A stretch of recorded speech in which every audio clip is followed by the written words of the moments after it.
సౌరశక్తి విద్యుత్ సరఫరా ఒప్పందాలు పొందటానికి గౌతమ్ అదానీ, ఆయన మేనల్లుడు సాగర్ అదానీ సహా 6 నిందితులు భారత ప్రభుత్వ అధికారులకు లంచాలిచ్చారని యుఎస్ ప్రాసిక్యూటర్లు ఆరోపించిన సంగతి తెలిసిందే.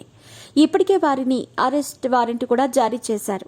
ఇక ఈ కేసులో ఏపీ మాజీ సీఎం జగన్ కూడా ఆరోపణలు ఎదుర్కొంటున్నారు. తమ నుండి విద్యుత్ కొనుగోలు చేయాలని ఎస్సీసీఐ జూన్ 2020లో రాష్ట్రాలతో అగ్రిమెంట్ చేసుకుంది. అయితే 18 నెలలు దాటినా ఏ ఒక్క రాష్ట్రం కూడా విద్యుత్ కొనుగోలు చేసేందుకు ముందుకు రాలేదు. అంత ఎక్కువ ధరకు విద్యుత్ కొనలేం, మాకు మీ కరెంటు వద్దు అని తేల్చి చెప్పేశాయి. కానీ ఒక్క ఆంధ్రప్రదేశ్ రాష్ట్రం మాత్రమే ముందుకు వచ్చి విద్యుత్ కొనుగోలు చేసింది. అన్ని రాష్ట్రాలు వద్దు అంటుంటే మాజీ సీఎం జగన్ మాత్రం మాకు కావాలి అంటూ ఎక్కువ ధరకు విద్యుత్ కొనటానికి ఒప్పుకున్నారు. ఈ నిజాలను అమెరికా కోర్టు బయటపెట్టింది.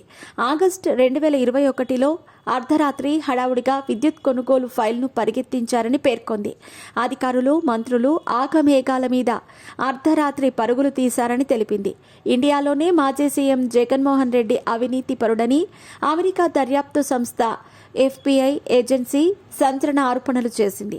మాజీ సీఎం ఏకంగా 1750 కోట్ల లంచాలు డైరెక్ట్గా తీసుకున్నారని, తమ వద్ద ఆధారాలు సైతం ఉన్నాయని ఎఫ్బిఐ చెబుతోంది.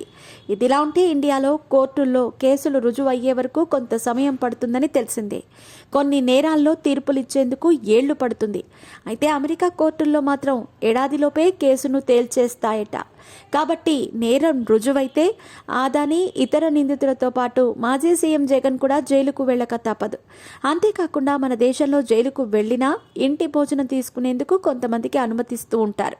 కానీ అమెరికా జైళ్లలో మాత్రం బ్రెడ్, జామ్ తప్ప ఇంటి నుండి ఆహారం తీసుకునేందుకు అనుమతి ఇవ్వరట. ప్రస్తుతం ఇదే విషయం సోషల్ మీడియాలో చక్కర్లు కొడుతోంది.